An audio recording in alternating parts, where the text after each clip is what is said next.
এবং দ্রুত সঙ্গে সঙ্গে তাওবা করুন।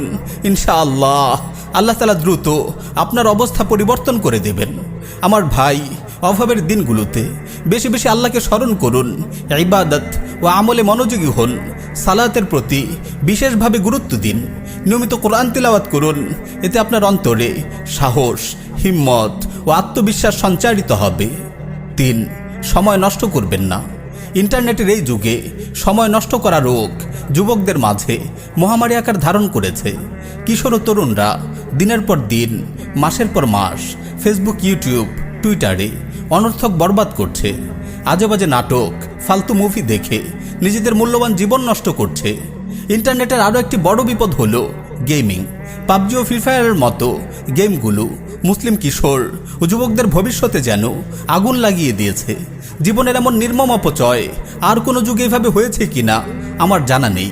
আমার কিশোর ভাইয়েরা, আমার যুবক ভাইয়েরা, আপনারা হয়তো জানেন না আপনারা কিভাবে নিজেদের সুন্দর ভবিষ্যৎকে নিজেরাই গলা টিপে হত্যা করছেন।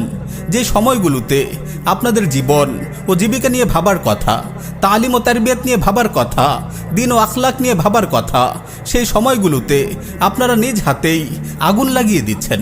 আল্লাহর ওয়াস্তে নিজের প্রবৃত্তির লাগাম টেনে ধরুন। ওয়াল্লাহি এসব অকাজে ব্যয়িত প্রতিটি সেকেন্ডের জন্য আপনি একদিন আফসোস করবেন। আজ থেকে শপথ গ্রহণ করুন, 1 মিনিট সময়ও আপনি নষ্ট করবেন না। নিজেকে গড়ে তুলুন, নিজেকে ডেভেলপ করুন, বিভিন্ন কর্মমুখী শিক্ষা অর্জন করুন, আপনার কর্মদক্ষতা বাড়ান। বেকার সময়গুলোকে কাজে লাগিয়ে বিভিন্ন কম্পিউটার প্রোগ্রাম শিখুন। Office management, graphics designing, web designing ইত্যাদির মতো সৃজনশীল কাজগুলো শিখুন। পাশাপাশি বিভিন্ন দিনই খেদমতের জন্যেও নিজেকে প্রস্তুত করুন। 4. অপচয় বন্ধ করুন, সঞ্চয় হন, উদ্যোক্তা হওয়ার চেষ্টা করুন। মুসলিম তরুণদের একটি কমন সমস্যা হলো অপচয়। আমাদের কিশোর যুবকরা দেদারসে অর্থ অপচয় করে ফেলে। আল্লাহ রাব্বুল আলামিন অপচয়কারীকে শয়তানের ভাই বলে অভিহিত করেছেন। আমার ভাই, ভবিষ্যতের দিনগুলোর জন্য সঞ্চয় হন, বিলাসিতা ও লোক দেখানো খরচের খাতগুলো ছাঁটাই করুন। ছোটোখাটো বিনিয়োগের জন্য একটি পুঁজি দাঁড় করানোর চেষ্টা করুন, যাতে প্রয়োজনীয় ক্ষুদ্র ব্যবসায়, মৎস্য চাষ, পশুপালন, বন্য যে কোনো লাভজনক খাতে বিনিয়োগ করতে পারেন। হিম্মত করে উদ্যোক্তা হওয়ার চেষ্টা করুন। কেবল চাকুরির পেছনে ছুটবেন না। সবচেয়ে বড় কথা হলো দিনের জন্য খরচ করার নিয়ত করুন।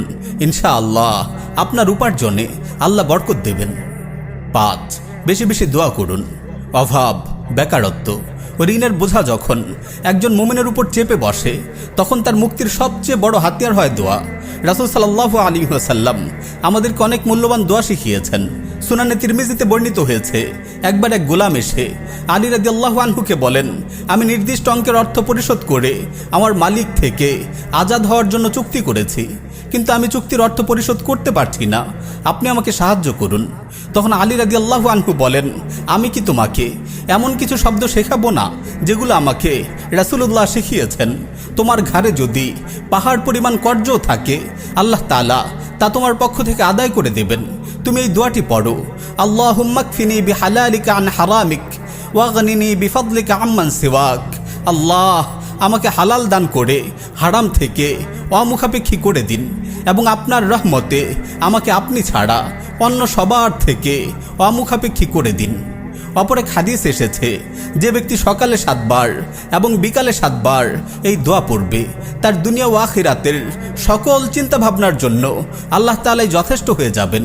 হাসবি আল্লাহু লা ইলাহা ইল্লা হুয়া আলাইহি তাওয়াক্কালতু ওয়া হুয়া রাব্বুল আরশিল আযীম।